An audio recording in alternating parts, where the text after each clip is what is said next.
Praise the Lord. सभी को जय मसीह की। मैं प्रभु का धन्यवाद देता हूं कि अजीज़ों, प्रभु ने आपके बीच में आने का समय दिया। अजीज़ों, मैं आज एक ऐसा विषय आपके बीच में लेकर आया हूं। मैं पिछले दिन एक परिवार में गया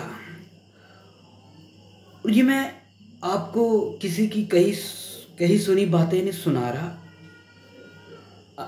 आंखों से देखा है, कानों से सुना है, फिर ये आपके बीच में बता रहा हूं। तो मैं बताना चाहता हूँ मेरे अजीज़ों, मेरे प्यारे भाई बहनों, एक बहन जी के साथ मिला। मैंने बोला, आप चर्च में जाते हो, संगति करते हो? उन्होंने बोला, हाँ हम संगति करते हैं, चर्च में जाते हैं। खुदा परमेश्वर का नाम लेना है, कहीं भी चले जाओ, दिक्कत खोड़ी है, कोई परेशानी खोड़ी है? तो मैंने बोला ठीक है। मैं भी सोचने लगा, लेकिन मैं आप लोग जो सुन रहे हो, आपके साथ भी ऐसा हुआ होगा। आप भी कभी कई समय था, आप भी ऐसे ही बोलते होंगे, चर्च ही जाना है, संगति करना है। आज मेरी बात को कोई लोग पहली बार सुन रहे होंगे तो ध्यान देना अजीजों, मेरे प्यारे भाई बहनों।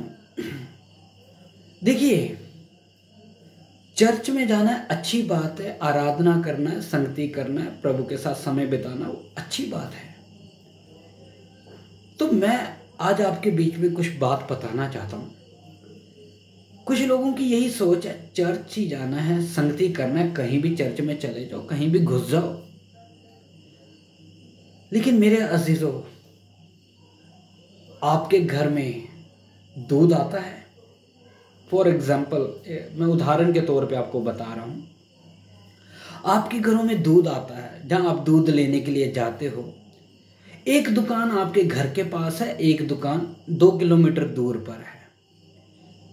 समझ आ रहा है? और जो घर के पास दूध वाला है, ध्यान देना, घर के पास जो दूध वाला है, उसके दूध में थोड़ा सा मिलावट है। वो अपने दूध में मिलावट करता है, जहाँ पाउडर डालता है, जहाँ पानी डाल के दे देता है, और जिसके कारण आपकी तबीयत जो बिगड़ जाती है, आपके बच्चे बीमार हो जाते हैं। उसका रेट भी ज़्यादा है।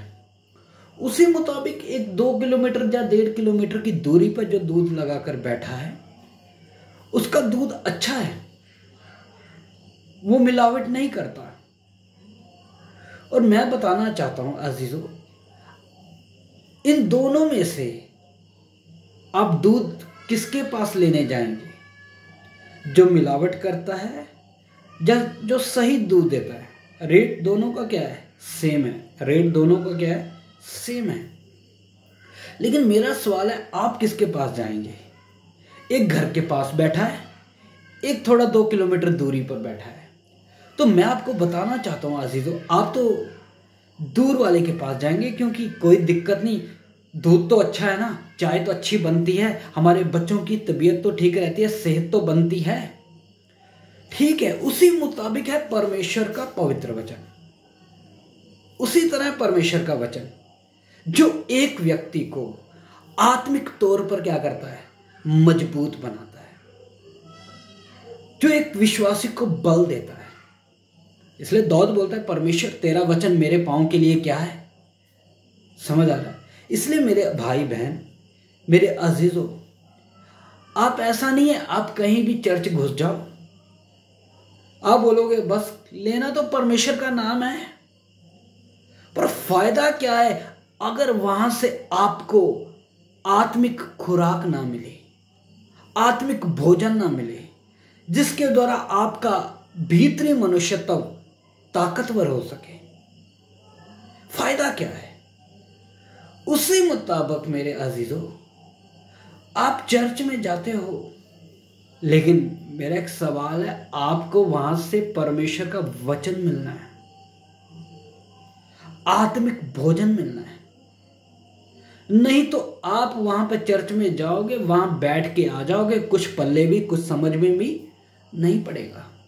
क्योंकि आज बहुत सारी संस्थाएं निकल कर आई हैं, बहुत सारे उपदेश निकल कर आए हैं, बहुत सारी किताबें निकल कर आई है, और बहुत सारे लोग अपनी ही समझ का या अपनी ही बुद्धि से प्रचार कर कर लोगों में दे रहे हैं, जो बिल्कुल भी सही नहीं है, जो बिल्कुल भी वचन के अनुसार नहीं है, जो वचन से मेल नहीं खाता।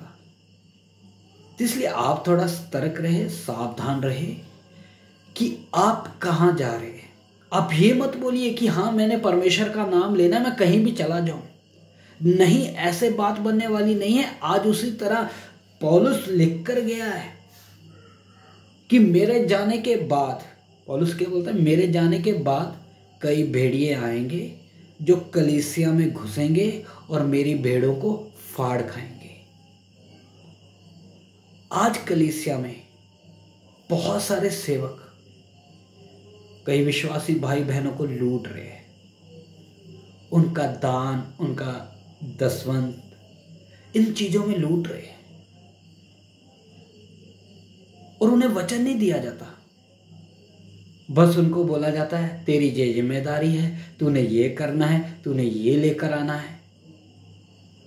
तो मेरे भाई बहन, अगर वचन ना मिले तो फिर उधर बैठने का फायदा क्या है। आप फिर ना दूर वाले के पास चले जाओ, वो तो कुछ ना कुछ तो देगा आपको। उसको आपके पैसे का लालच नहीं है, उसको ये है कि मैं सही चीज दे रहा हूं जिससे एक विश्वासी का जीवन बन जाए, एक विश्वासी सिद्ध बन जाए, एक विश्वासी परमेश्वर के योग्य बन जाए। इसलिए मेरे भाई बहन, वचन को समझे, गंभीरता को समझे और ऐसे वैसे मत जाकर बैठ जाए। आप वहां पर जाए जहां पे आपका आत्मा को क्या मिले, तृप्तता मिल सके, जहां से आपका आत्मिक जीवन बलवंत हो सके, परमेश्वर की भरपूरी आपके जीवन में कार्य करे। इसलिए बहुत सारे चर्च है, बहुत सारी शिक्षा है। आप सावधान रहे, आप वहीं जाए जहां पे वचन के अनुसार की सेवा है। तो सभी को मारनाथा, जय मसीह की।